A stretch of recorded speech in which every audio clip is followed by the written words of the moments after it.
तो बड़ा बुरा लग रहा है विविन के लिए, क्योंकि विविन का गेम बिल्कुल बिल्कुल डाउन जा रहा है। धीरे धीरे उसका जो गेम का ग्राफ है ना वो डाउन जा रहा है। क्यों जा रहा है? क्योंकि विविन अब जो पहले विविन था वो विविन नहीं है, अब वो बिल्कुल चेंज हो चुका है। ठीक है, पहले वो मुद्दे क्रिएट करता था, बोलता था हाइजीन पर, मतलब कहीं ना कहीं विविन विविन हो रही थी, जनता भी कर रही थी और घर में भी हो रही थी। लेकिन अब 2-3 हफ्तों से विविन बिल्कुल ही मतलब लो चला गया है। वो शायद उसको कोई और प्रेशर है या दिमाग में क्या है, तो उस जो उसको विविन और ईशा से सॉरी ईशा और अविनाश से धोखा मिला है क्या, तो उससे वो बिल्कुल ज़्यादा टूट चुका है। तो विविन के लिए बहुत बुरा लग रहा है, क्योंकि विविन अच्छा प्लेयर है, लेकिन ईशा और अविनाश के धोखे से वो टूट चुका है और घर में कुछ भी नहीं कर रहा, जिसके रहते वोट भी उसको कम पड़ रहे हैं। ठीक है, उसकी फैन फॉलोइंग कम हो रही है और करणवीर की बढ़ रही है।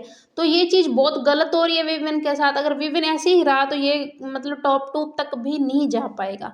पहले जैसे विविन का गेम था तो लग रहा था कि ये बहुत आगे जाएगा, लेकिन अब जो इसका गेम है तो ये लग रहा है कि ये विविन मतलब वो विविन नहीं है। अब ये टॉप 2 तक भी जाता हुआ मुश्किल दिख रहा है, क्योंकि उससे अच्छा तो अपने रजत है, अविनाश है, ठीक है, ईशा है, कुछ ना कुछ तो कर रही है, लेकिन वो उनसे भी पीछे जा रहा है। पहले बहुत अच्छा था। ठीक है, अब विविन का जो मुद्दे हैं वो भी नहीं बना रहा।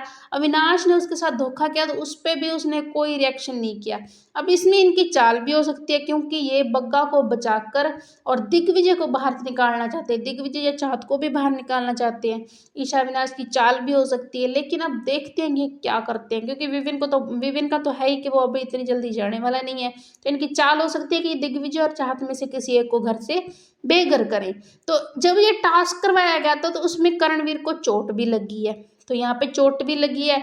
चोट क्यों लगी है? क्योंकि रजत दलाल की वजह से। यहाँ पे ईडन बोल भी रही थी, हमने प्रोमो देखे हैं कि मतलब इसकी वजह से चोट लगी, तो वो बोल रही थी रजत की वजह से चोट लगी है। और जब रजत को बोला गया कि तेरी वजह से मुझे चोट लगी है, तो रजत कहता मैं तो ऐसे ही खेलूंगा, जिसको जो पाड़ना है वो पाड़ लो।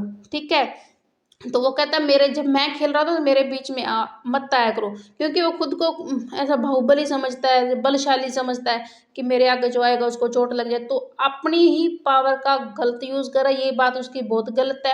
हमें बहुत गलत लगती है कि ऐसे आपको नहीं करना चाहिए। अगर आप हो बॉडी बिल्डर तो किसी को नुकसान नहीं पहुंचाना चाहिए, और किसी को ज़्यादा भी चोट लग सकती है। और ये टास्क भी वैसे देते हैं जिसमें लोगों को चोट लगे, कंटेस्टेंट को चोट लगे। ठीक है, तो इसमें बहुत ज़्यादा टास्क करवा रहे, चोटें लग रही है, बहुत ज़्यादा डाउन जा रहे हैं प्लेयर। तो इस हफ्ते की टीआरपी की भी बात कर लेते हैं। तो अगर ऐसा ही रहा तो टीआरपी लो जाएगी इस वीक। पिछले वीक टीआरपी बहुत अच्छी थी, ठीक है, बहुत अच्छी टीआरपी थी, लेकिन इस वीक टीआरपी बिल्कुल लो जाएगी, क्योंकि इस वीक कुछ भी ढंग का नहीं हो रहा है और कुछ भी ऐसा नहीं हुआ है कि जिससे मतलब लोगों को देखने की उत्सुकता हो। बिल्कुल भी ऐसा नहीं हुआ जिससे एक्साइटमेंट हो और अच्छा मतलब इम्प्रेशन पड़े। लेकिन ऐसे है कि टीआरपी लो जाएगी तो इनको लाइव से पैसा मिलता है तो वो वहीं से ले लेंगे, पर देखते हैं क्या होता है आगे। तो ये सारी की सारी कहानियां हो रही है बिग बॉस के घर में, तो विवियन पर बहुत ज़्यादा असर पड़ रहा है इस चीज़ का। तो देखते हैं आगे क्या होता है। तो ये सारी अपडेट्स जो हम आपके लिए लेके आते हैं पीटीवी लाइव पर, तो सब्सक्राइब कर लें हमारे चैनल पीटीवी लाइव को। अगर अच्छी लगे तो वीडियो को लाइक कर दें।